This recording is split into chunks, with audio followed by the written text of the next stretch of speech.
So first, just to let you know why there was a bulletin to delay implementation. So Secretary Holcomb and also Secretary Chen from the Agency of Human Services, we were getting a lot of concerns around being able to move forward with a mandate for access to universal pre-K in such a short period of time.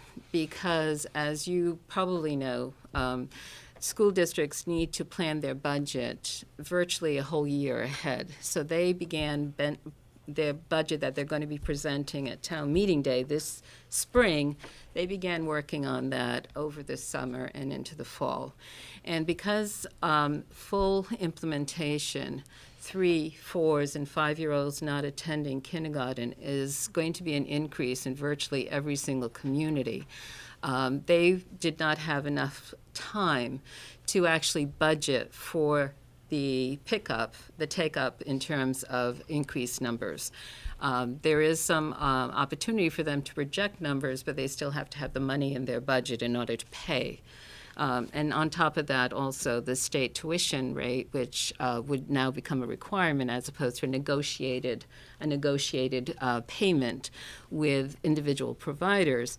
They too, for most of our districts, that will probably be an increase over what they have been doing previously. So that for that money reason, that was one of the reasons, and a very important reason. The other reason is that, as I mentioned, that, for example, the pre-qualification as well as the expansion and establishment are all interim policies because we don't have the rules in place. We wanted to make sure that we required a mandate when we actually had rules adopted. And as I mentioned earlier, we don't see the adoption of those rules any sooner than June.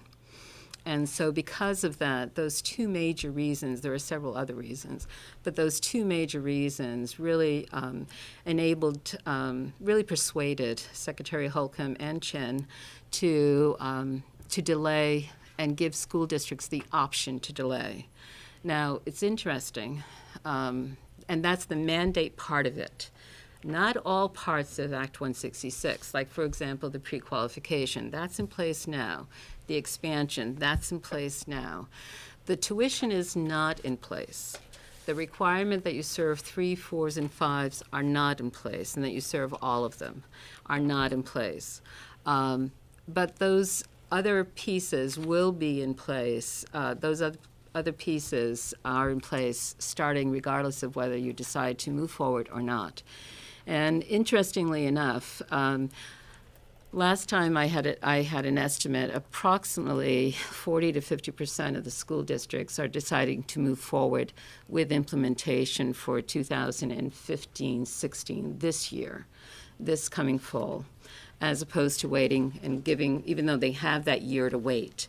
But it is up to the school district and the school board specifically of the town to decide whether to move forward with implementation and be an early adopter or whether to delay for a year. So I just to try to be really clear, if you look at the first guidance document, the two things that everybody's got to do,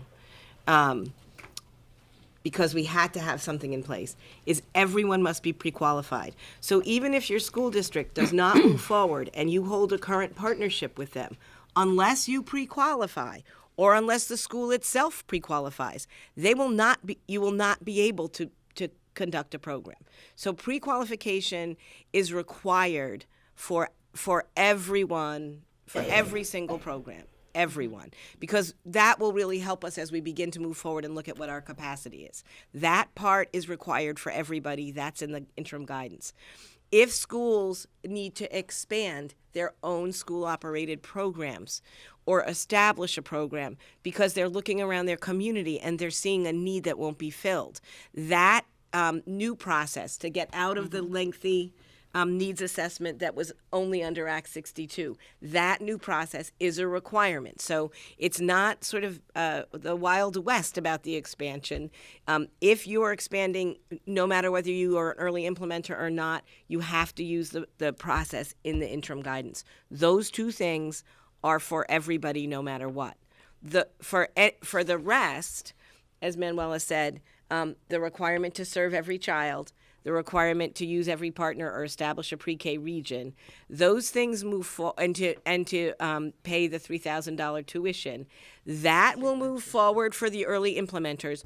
All of it. They don't get to pick and choose. Right. If they don't early implement and you're a current partner, you should be renegotiating your agreements with them as you have in the past. So it other than these two things, it's a pretty much all or nothing implementation in the districts. And there will be the districts are telling AOE who's moving forward and who's not. There's some fiscal implications, some ADM implications, and so they are gathering that information. It may be impacted at school budget time again. It may be adjusted according to what happens at town meeting day, but we're getting a pretty good sense of that, and we'll do our best to keep people informed of what we know about who's planning to be an early implementer or not. It's not very squishy. It's just in process of folks are making decisions. Right. So in terms of your question that you have on the agenda about cherry picking components, no, that's not a possibility. I have gotten a couple calls saying, can we go ahead and project an increase, but we don't want to do the rest of Act 166? No, you can't.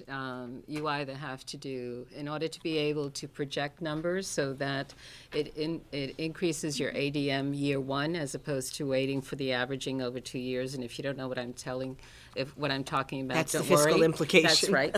That's fine. So that's a benefit to the budget. And to the school district spending if they have a larger average daily membership number of kids. So that is one of the things that's part of Act 166, which is somewhat of an incentive and also a relief to districts that are going to see, especially those that haven't been offering pre-K, are going to see a huge increase in the number of kids that they're serving. That they wouldn't get the benefit of that unless there was some change in the law. And that's why there's a provision in the law which actually allows them to project the number of kids they're going to serve before they actually do serve them. And that helps with the financial impacts and of serving more children suddenly. But I did get a call from a district who said, can we do that and not have to make it universal? No, you can't. You have to do that, you have to do it all. And that you have to be an early adopter, which means everything. And that's how we're knowing who the early adopters are. And so, Right. And there was another question about how would anybody get involved in that. As Manuela said, that's a local school board decision. You need to go to your local school leadership, to your local school boards, and talk to them about that. We've had a couple of questions about people who go, well, I went out and talked to somebody on my school board. They don't know what I'm talking about. All of this stuff is available. Print it and take it with you. And because this is the interim guidance that people are using, the memo, the interim guidance, the proposed rules, there's tools there for you to take if you want to become involved at that level.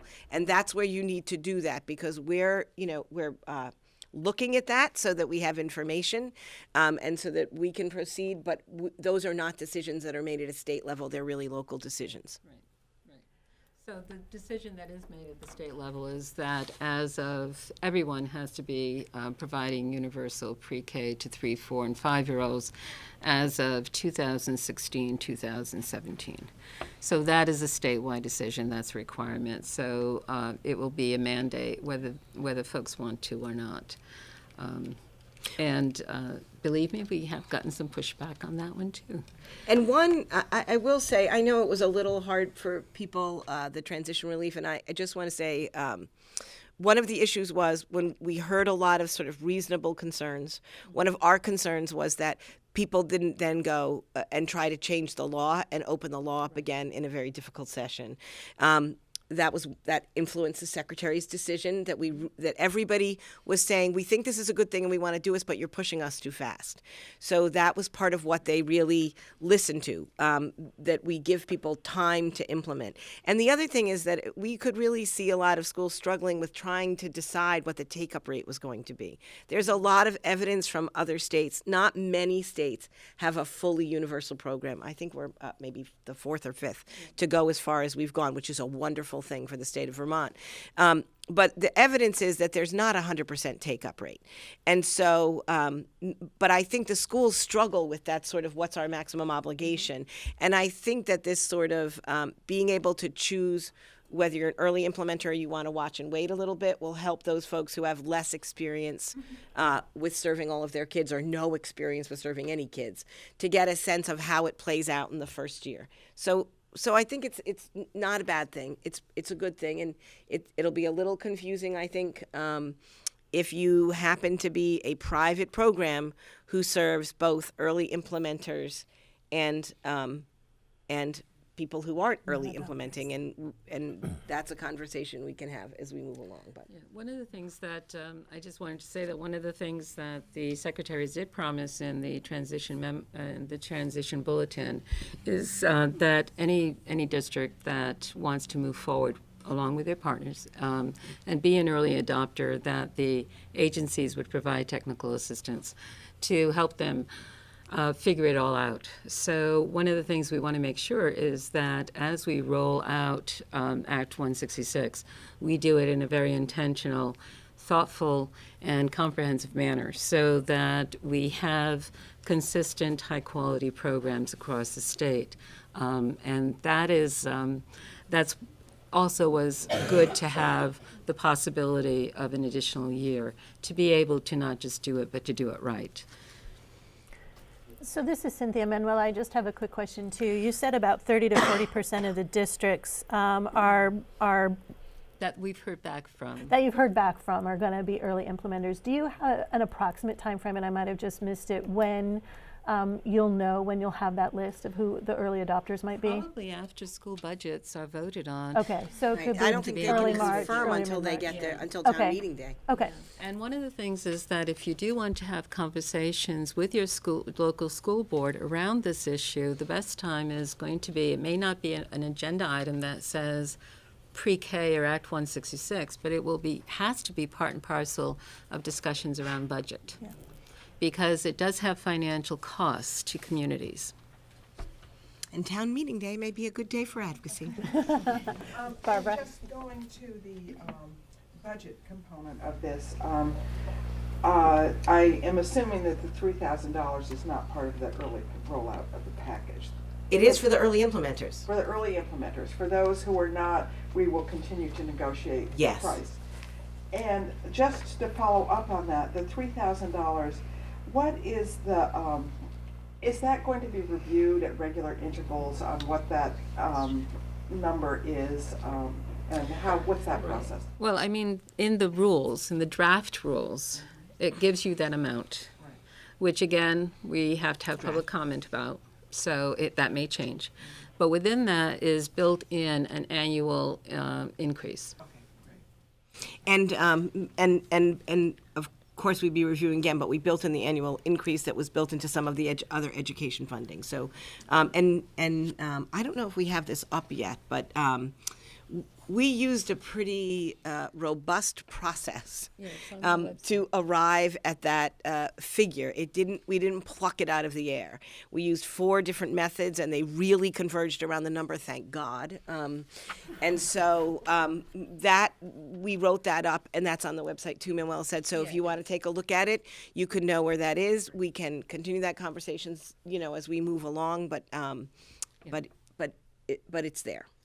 I anticipate that we will have lots of public comment around the statewide tuition, both the amount as well as the process. But that's what the public comment period is for. It's for people who are going to be impacted by this to weigh in. Right, and of course they'll be impacted both ways because we can now no longer charge the difference to parents. So some of us it's a net loss, some of us. will gain. Yeah, the majority of people are going to be doing better because the majority of programs around the state currently do not offer as much as 3,000. But certainly there are some programs that have, and this was one of the things one of the reasons we came up with a statewide tuition rate is because we actually had programs in terms of tuition payments going as low as barely $1,000 to as high as $5,000 or $6,000 for the same 10 hours per week, 35 weeks per year. So, the people who are currently above 3,000, although we've heard back from them and they haven't been too upset, but if we were to stay with that. But I do think we do need to have something which is consistent. And we did think about, it does talk about regional variations, but just because you're in the Northeast Kingdom doesn't mean that you're any cheaper to operate a program than if you're in Chittenden County, because there's so many factors that play into how you come up with your tuition rates. I'm sure many of you have your tuition scales. Some of you have scales, some of you have flat rates, some of you, so it was easier to just basically look at what would be the cost using a variety of methods and then coming up with something that was fairly common ground, fairly consistent across the methods. This is a little bit off script, but it's related to the tuition. We talk about it being 10 hours, and then we talk about the 35 weeks. Is there a designated 30 School year. Within the school year, wherever you are. within the school year? So a school would decide, so it starts at the beginning of, because schools are longer than 35 weeks, No, they're not. No, that's the school. counting law as into well. the. Yeah, I actually multiplied. So And so, yeah, school years, week in August through the end. yeah. And it's so an annual tuition. So, again, if a child does not attend the entire year, that's a different conversation. But it's an annual tuition, so it's not a sort academic year. of for the academic year. So if they don't Yeah. attend for the whole thing, that is prorated. But other than that, it's not sort of sliced and diced in any And way. have the fully closed weeks. It's just, I was just thinking. So if it's roughly 5 days a week, 35 weeks is 175, which is the required number of days in law for K-12. So it's being consistent with that. So the other thing that your question brought up was in terms of tuition rate, which is in the draft rules. Again, this could change. But because when a district decides to move forward, or if in 16, 17, all districts will have this in place, will be that if a child shows up at your doorstep and it's the middle of the year, say it's November, in some cases, districts have said that we can't enroll because it's past when we do these school census. In this particular case, because it's an entitlement, it'll mean that that child will have a right to pre-K, even though they aren't there at the beginning of the academic year. It's just that the tuition will be prorated for the time that the child's actually in the program. Or if a child leaves the program, obviously the payment will be prorated for the time that the child is actually in the program. So there are some benefits and supports for families, even so that they don't have to operate on the academic year. Kids don't lose that opportunity. Again, that'll be the case for the early adopters this coming year, but for everybody the following year. And that relates a little bit to your question earlier, Sherry, about the rolling applications. We actually have the legal staff looking very seriously at the fact that if indeed there's a program that becomes pre-qualified mid-school year and there are children in that program, I think it's not necessarily, once we go to full implementation, I'm not sure we can legally not pay for that if it's within a pre-kindergarten region. So we've got the lawyers looking at that. It was interesting to us over the summer when we looked at the old rules and the old processes and asked ourselves questions and went, oh, that's right. These kids have an entitlement like K-12. It's a very different world. So we all have to get used to it. Just a couple of things real quick. I've had a couple of folks request that we all speak up around the table when we're answering. They're still having a little bit of a hard time hearing us. So I just wanted to throw that in. And I see Megan and Dana both have questions. So Megan, we'll start there. Have you guys thought about if a child turns 3 in the middle of an academic year?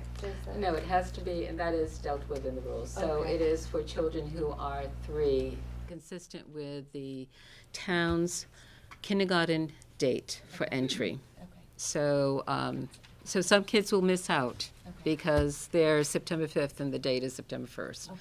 So every child, however, will have an opportunity for 2 full years. That was my question. Okay. Any other questions? How does that work if, you have a summer birthday, and so they make it, and they do the 2 years, and the parent decides to keep them an additional year? They can go ahead and continue. The law does state 3, 4, and 5-year-olds not attending kindergarten. So as long as the child is not attending kindergarten, they would continue to have a right to pre-K. I strongly suggest that that not be a recommendation because 99% of the time it's not appropriate. But in those 1% of the time, that might be the case. And then the child could have a 3rd year. And they can't do both. They cannot can't do go to both. a kindergarten program and then do a half-day Right. preschool with the rest of the time. Like that, it's one or the other. Yeah, so not attending kindergarten. So those 5-year-olds not attending kindergarten. Has there been any movement on the reimbursement rates for the timing of the reimbursement or the tuition payment schedule? That's a great question. It's not included in Act 166. And it's also, because it wasn't included in Act 166, we did not jump and put it in the rules because we want to stay really tight to the Act. What I think that we will do, what it talks about a schedule that does not impede families' participation. That's very broad. So what we can do legally, however, is we can suggest schedule that would be beneficial to programs and put that in our guidance. And actually, Sherry brought that up just in a meeting prior to this one, and I was thinking, yes, that is something that we should be including as well. It would be guidance. It wouldn't be mandate. It wouldn't be a policy that's required, but it would be good guidance as to what is the best practice or the best practice to use in this particular case. And we'll probably, as we develop that, want some input from folks about I guess I That thought I guidance. read, and it could be in the bulletin versus the guidance, that it said not less than 2 payments per year and not to the financial detriment of the broker. Yes, Is that that's, correct? but that's very broad. Yeah. So, yeah. And right, so that is in the law and in the proposed rule. But then how that plays out, that's Right. really broad. Right. So we'd like to get more detailed in So what guidance. is it monthly payments? Is it bi-monthly payments? Is it prior to, is it ahead of time? Is it after after the first 2 months? All of those things. So we'll have some conversations, obviously, with folks who are currently doing this and to make sure that what is recommended is something that is well thought out, well researched, and that is going to be viable for everybody. Great. And the other reason for putting it in guidance is if we want to adjust it over time, guidance is quite easy to change. Whereas if we put it something very strictly in the rule, we'd have to go through this whole process again to make any changes in it. Yeah. I'm going to go ahead and take one more question. I think you're okay. That I can take.